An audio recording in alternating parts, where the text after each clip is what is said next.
and welcome to This Week at Endicott. I'm Haya Gerard. And I'm Eddie Fitzgerald. Let's take a look at what's happening across campus this week. On Wednesday, the North Shore CDC No Place Like Home auction is looking for volunteers. Starting at 5 p.m. at the Danvers Port Yacht Club, help is needed from students to serve as runners, coat check, check-in, and other tasks. Sign up to volunteer through your Blue Buzz email. On Thursday, get the holiday season started right by attending Endicott's annual Festival of Lights in the chapel at 5 p.m. Then at 6 p.m., Game and Goals presents Let's Get Artsy in LSB 347. At 6:30 p.m. in Lower Callahan, CAB is hosting a cozy, crafty Pinterest party. At 7:30 p.m., attend the Student Choreography Showcase in Rose Performance Hall. Then at 9 p.m., break out that ugly sweater for 21 Plus night in Gullies. On Friday, get the tips you need for acing the interview, taking place at noon in the LSB Auditorium. At 4 p.m., CAB's holiday celebration continues with Winter Olympics in Lower Callahan. Later at 8 p.m., it's Paint Night in Gullies. Reserve your spot through your Blue Buzz email.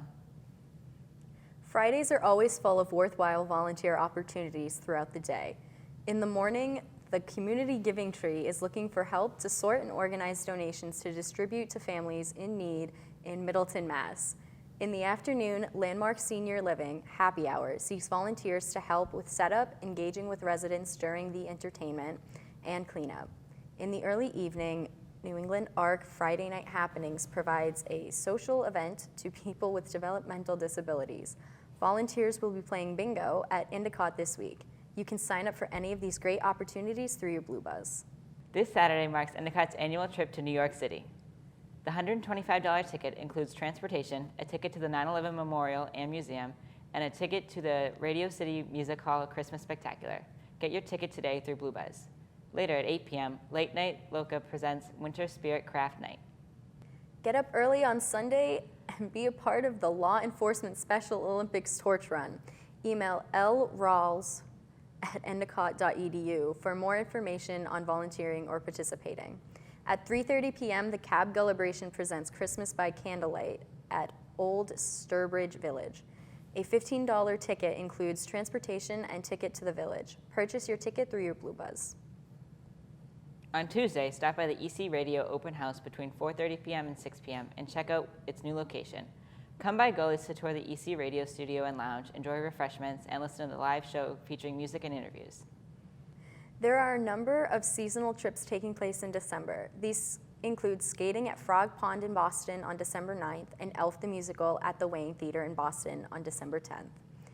Get more details in your Blue Buzz email. Cove Elementary School is seeking volunteers to help in the library. Volunteer duties include sorting book donations, placing books on shelves, and general admin work. This library is completely volunteer-driven, and shifts are available Monday through Friday between 2 p.m. and 5 p.m. For more information on volunteering, please email arhodes@endicott.edu. Here's Shake My Head News with Riley and Lexi. Hi, and welcome back to Shake My Head News, where we give you the most hilarious stories from around the world. I'm Lexi Lozano. And I'm Riley Fitzgibbons. A family made an unusual discovery inside the bathroom of their North Seattle apartment on Friday. A snake was hiding in their toilet. News reported the family called police after a child found the 4-foot snake inside the apartment in the Lake City neighborhood. Officers helped remove the snake, and personnel with the Pacific Northwest Herpetology Society picked it up. Society officials say the snake appears to be a ball python, a non-venomous constrictor that is popular among pet reptile fans. Although rare, reports of snakes being discovered in toilets are not unheard of. A Kansas family found a ball python inside their toilet in 2015, and similar incidents have been reported in Australia, Thailand, and elsewhere. Safe to say these snakes are pissing people off. In Canada, a woman went on a bizarre foul-mouthed rant at a shopping center Santa, claiming he wasn't even real. An angry shopper blasted Father Christmas with a string of profanities, calling him a and berating him for not even having a sleigh. St. Nick did not engage with the woman, who was dressed in black and gray, as she screamed at the top of her lungs while standing at the entrance to his sleigh. A bemused passerby filmed the bizarre rant at the Dufferin Mall in Toronto, Canada, this week. They later uploaded the footage online, writing, "Was at Dufferin Mall in Toronto this past week and saw this woman completely flip out on the mall Santa. Quote, Santa brushed it off and did not engage with the woman. Footage shows the unnamed woman screaming, "You're not magic, you're not even real." Someone's name just made the naughty list. Florida man Bruce John Homer, 61, was so driven to prove a busy intersection in his neighborhood was unsafe that police said he purposely crashed his truck into an SUV to make the point.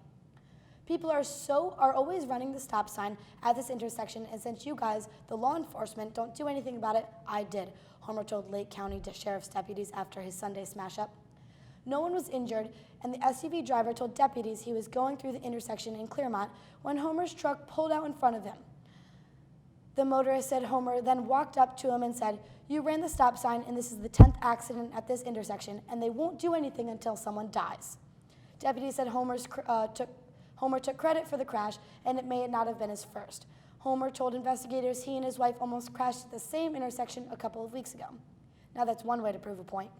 A Catholic school in Australia has covered up a statue of a saint giving a loaf of bread to a boy after complaints said that it was too suggestive.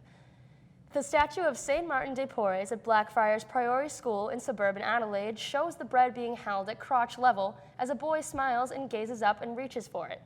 The two-dimensional concept plans for the statue were viewed and approved by the executive team in May, but upon arrival of the three-dimensional statue was deemed by the executive to be potentially suggestive. The principal said in an apology on Facebook. The statue was made in Vietnam, but a local sculptor has been hired to redesign it. Photos posted online show the statue first covered in a dark shroud, then placed behind a black fence. "It's hilarious. It's absolutely hilarious," said a local artist. "I love it. I love an art scandal." Holy moly. That's all we have for you here today. Thanks for tuning in. And thanks for staying foolish. Back to the desk. Now let's send it over to sports with Matt and Lauren. Hello and welcome back to this edition of EC Sports. For ECTV, I'm Lauren LaCava. The men's basketball team is off to a great start with 2 wins on the season. They beat Regis and Babson before falling to Middlebury on Sunday. On December 2nd, the men will face Curry College for the second home game of the season. The women's basketball team lost a close one to Bridgewater State for their first game, but bounced back with wins against Norwich and Keene State. Emily Pratt had 16 points for the goals against Keene State, while Gabriella Capola and Hannah Kieran had 14. The goals will look on to take Curry College on Saturday at home. The men's ice hockey team is on quite the win streak as they look to claim their 8th and 9th straight wins against Western New England with back-to-back games this Friday and Saturday. The team moved up 1 spot in the D3Hockey.com men's top 15 this week. The women's ice hockey team is also on a roll with 8 wins so far this season. Over the break, the Gulls won the 11th annual Codfish Bowl, where goaltender Vendela Johnson won tournament MVP. They will look to take on Savvy Regina next on the road this Saturday. That's all for this week. Make sure to go out and cheer on your fellow Gulls. Electronic media scholar and prolific writer Dr. Michael C. Keith was on campus recently to discuss his work as part of the Visiting Author Series. Jenna Brown was able to sit down with Dr. Keith. Let's check it out. Hi, this is Jenna here with ECTV, and I am in the LSB auditorium with Michael Keith. He is an electronic media scholar and a prolific writer. Could you tell us a little bit about your work and what you write about?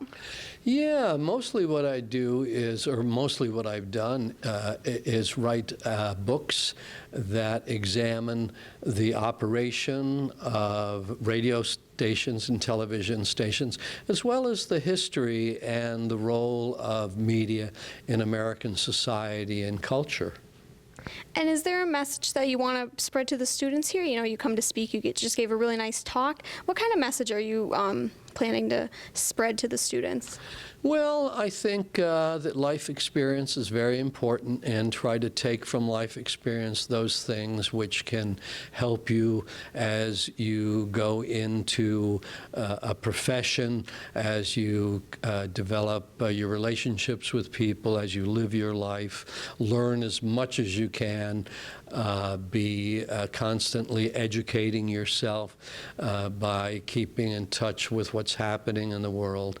And I think beyond that, things will come to you, and you'll be aware of what's important, and you can cherry pick those things which will make you a better person and successful. And do you have any advice for up-and-coming students who want to be writers or are looking to be writers? Do you have any advice for them? Well, I think read. You know, you can't be a writer unless you read an awful lot. And then on the flip side of that is write, because you can't become a good writer unless you're doing it constantly. And I think one of the important things is you have to have a strong desire to be a writer. It's not something that can be a pedestrian sort of thing where, oh, today I feel like writing the great American novel, and then tomorrow you're thinking about, oh, maybe I'd like to just do this or just do that. It's got to be a constant in your thoughts, and you really have to crave creating something that's of value, something that holds up, and something that aspires to the level of literature. All right, and thank you. It was really nice having you here and taking the time to speak to us. I appreciate your having me. Back to the desk. And that's all we have this week. We'll see you next time, Goals.